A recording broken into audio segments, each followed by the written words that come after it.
కవిత కొత్త పార్టీ పెడుతుంది అంటూ బీజేపీ ఎంపీ రఘునందన్ రావు కొన్ని వ్యాఖ్యలు చేశారు. ఆమె రాజకీయాలు వదిలిపెట్టి ఇంటికి పరిమితమయ్యే వ్యక్తి కానే కాదని అంటున్నారు రఘునందన్ రావు. ఆమెను బీజేపీలో చేర్చుకునే ప్రసక్తే లేదని స్పష్టం చేశారు. హరీష్ రావు, రేవంత్ రెడ్డి ఒకే ఫ్లైట్ లో వచ్చారు అనేది నిజమని, తన్ను ఓడించడం గురించే వారు మాట్లాడుకున్నారని అంటున్నటువంటి రఘునందన్ రావుతో మా ప్రతినిధి ఫేస్ టు ఫేస్. రావు గారు ఉన్నారు. ఈరోజు కవిత ఎపిసోడ్ కావచ్చు, బీఆర్ఎస్లో జరుగుతున్నటువంటి పరిణామాలు కావచ్చు, వారు ఏం చెప్తారు, వారు మాటలు వినేటువంటి ప్రతినిధి. సార్ చెప్పండి, ఈరోజు కవిత మాట్లాడుతూ దుబ్బాక ఎన్నికల్లో రఘునందన్ రావు గెలుపు వెనుక హరీష్ రావు ఉన్నారు.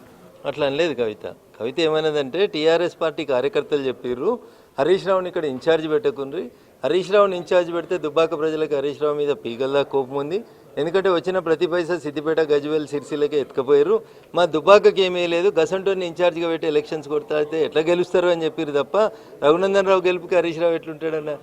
రఘునందన్ రావు హరీష్ రావు అంటేనే ఉప్పు నిప్పు అని చెప్పి మీరే చెప్తారు, మళ్ళీ మీరే రఘునందన్ రావు గెలిపి వెనకాల హరీష్ రావు ఉన్నాడంటే ఎట్లా అన్నా తప్పది. ఆమె ఇంకొక మాట కూడా మాట్లాడదు, అంటే హరీష్ రావు, సంతోష్ రావులు వెన్నుపోటు పొడిచారు అనేటువంటి మాట కూడా మాట్లాడింది కేసీఆర్. హరీష్ రావు వాళ్ళ సొంత భావనేనా, సంతోష్ తమ్ముడేనా, మీరంతా కలిసి 20 ఏళ్ళ నుంచి అంతా బాగానే చేసుకుంటారు, ఇప్పుడు ఏడ చెడిందో ఏ పంపకాలలో చెడిందో చెల్లె ఇంకొంచెం మంచిగా చెప్తుందేమో అని ఎదురు చూసినాం. We'll wait for it.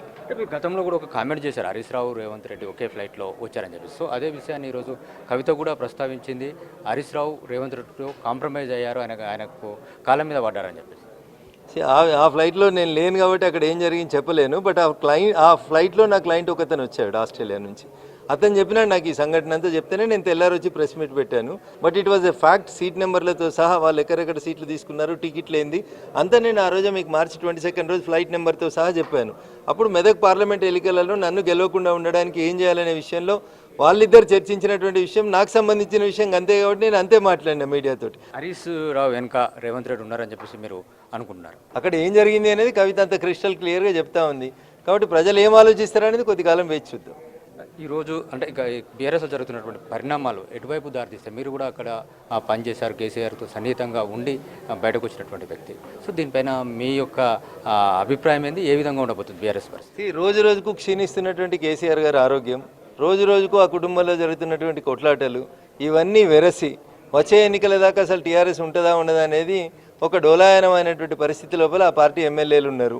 కవిత వెనుక ఏదైనా రాజకీయ పార్టీ ఉండొచ్చు అనేటువంటి అభిప్రాయం కూడా వ్యక్తమవుతుంది, దాని బీజేపీ కూడా ఉండొచ్చు అనేటువంటి అనుమానాలు కూడా వ్యక్తమవుతున్నాయి. సార్ దీనిపైన కవిత ఏం చిన్నపిల్ల కాదు, 20 ఏళ్ళ నుంచి రాజకీయాల్లో ఉంది, తొందరపడి నిర్ణయం తీసుకోదు, ఆలోచించే నిర్ణయం తీసుకుంటుందని నేను అనుకుంటున్నాను నాకున్నటువంటి పరిచయం మేరకు.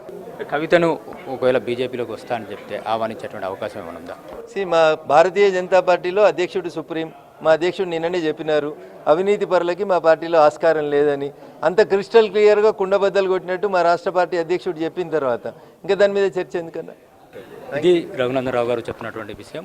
కవిత కొత్త పార్టీ పెట్టేటువంటి అవకాశం ఉందనేటువంటి అభిప్రాయాన్ని మరోసారి వ్యక్తం చేశారు. కవితను పార్టీలో చేర్చుకున్నటువంటి ప్రసక్తే లేదని చెప్పేసి వారు